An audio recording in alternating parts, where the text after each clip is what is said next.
Une façon délicieuse de saluer l'été qui s'achève, c'est avec le festival Unique au monde de Toro y Salsa, un festival qui s'adresse tout d'abord aux passionnés de musique afro-caribéenne et aux aficionados.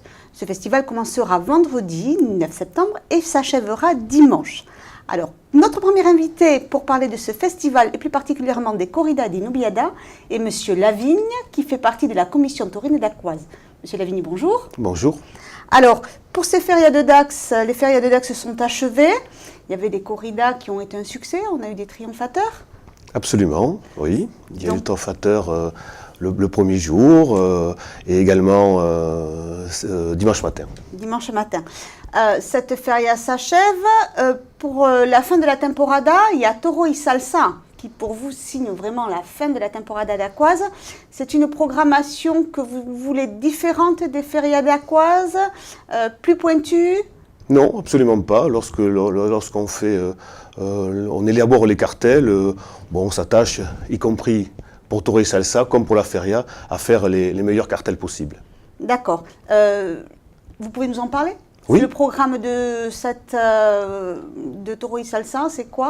Alors, on commencera donc le samedi 10 septembre après-midi par une corrida de Fuente Imbro, un élevage récent en Espagne, mais qui fait partie du Gotha aujourd'hui.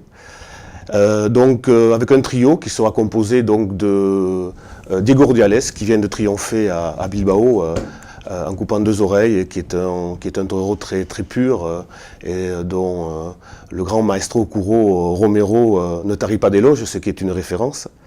Ensuite, le basque d'Orduña, Ivan Fandiño, qui est un taureau qui a traversé, qui a eu sa traversée du désert après une cornada assez importante à Bayonne et qui a eu du mal à revenir à la surface. Mais aujourd'hui, depuis Bilbao, où il s'est très bien comporté, également à Bayonne, et encore dimanche à côté de Cuenca où il a coupé 4 oreilles, il revient à son meilleur niveau, ce qui est très bon augure pour nous. Et enfin, pour le troisième, ce sera donc Pepe Moral, qui avait triomphé l'année dernière coupant 3 oreilles en compagnie de Rulli et Manzanares, donc qui a 2 contrats, un pour les fêtes. Il n'a pas été très bien servi par ces taureaux, donc il n'a pas pu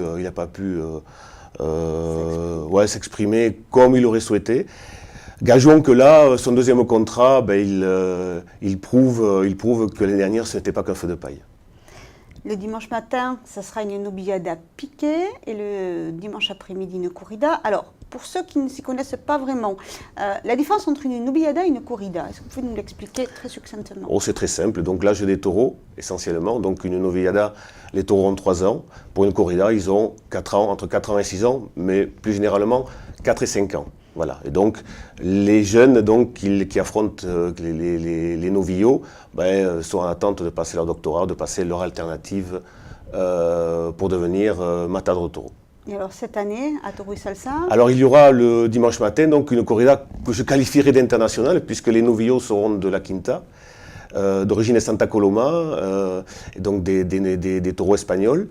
Et pour les affronter, le Mexicain Luis David Adame, qui très certainement va lidier à Dax une de ses dernières noviadas, puisqu'il va prendre l'alternative dimanche prochain à Nîmes des mains de Talavante.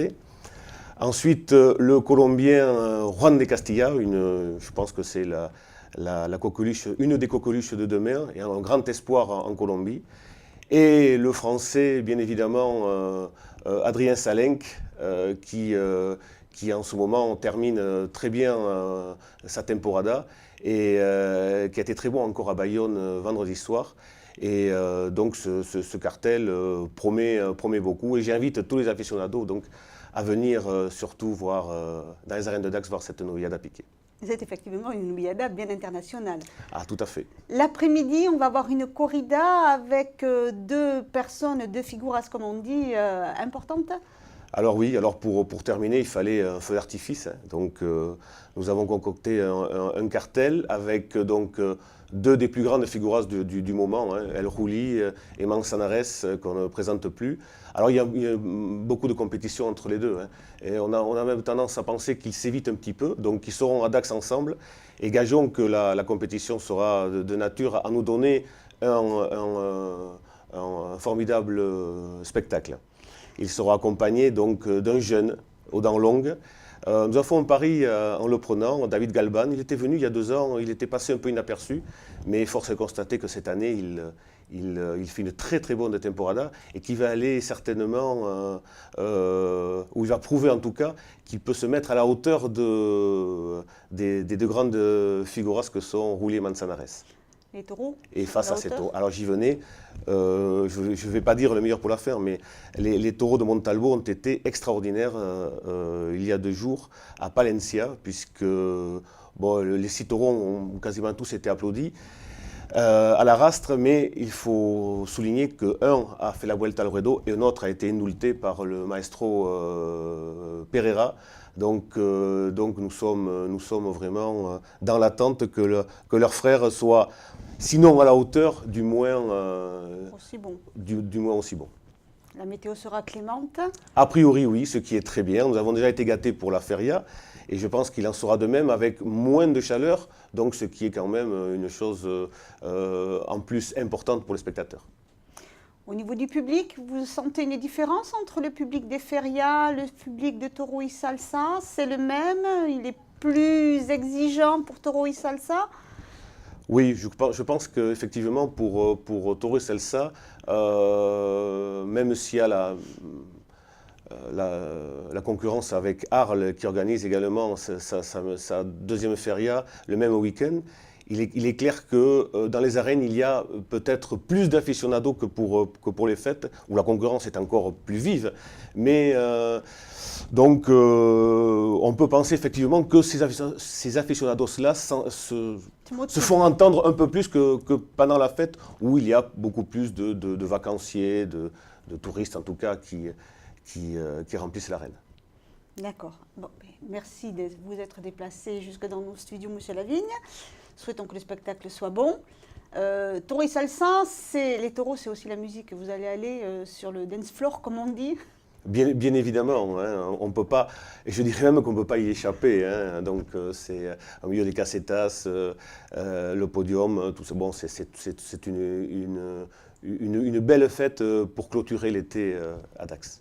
Bon, alors Toro y Salsa, effectivement, c'est les taureaux, c'est aussi la salsa. Cette année, dans la salsa, il y aura 6 concerts gratuits et surtout le retour des sessions DJ avant les concerts. Et bien évidemment, si vous ne savez pas danser la salsa, c'est pas un problème, vous pouvez y aller parce que le midi, vous avez des initiations à la salsa. Alors, je ne sais pas si vous savez danser la salsa. Pas vraiment, mais vraiment. Bon, il est jamais trop tard pour s'y mettre. Alors, on peut...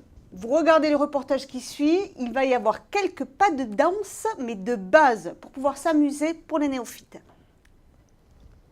Donc on va vous faire le son traditionnel cubain, donc les pas de base, quelques pas de base qu'on a fait aujourd'hui avec les festivaliers.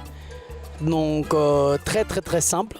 On va commencer sur les 4 et après 2, 3, 4 sur place, et ainsi de suite. Puis on va déplacer ces pas de base vers les côtés. Donc voilà, 2 variantes. La première sur place, la deuxième sur les côtés.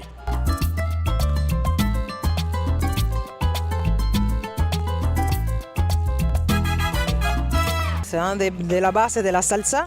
C'est pas des bases, c'est des choses simples. On avait fait des déplacements derrière, et puis des déplacements latéraux, et puis des déplacements devant et derrière. C'est des pas basiques, des pas de niveau débutant, quoi.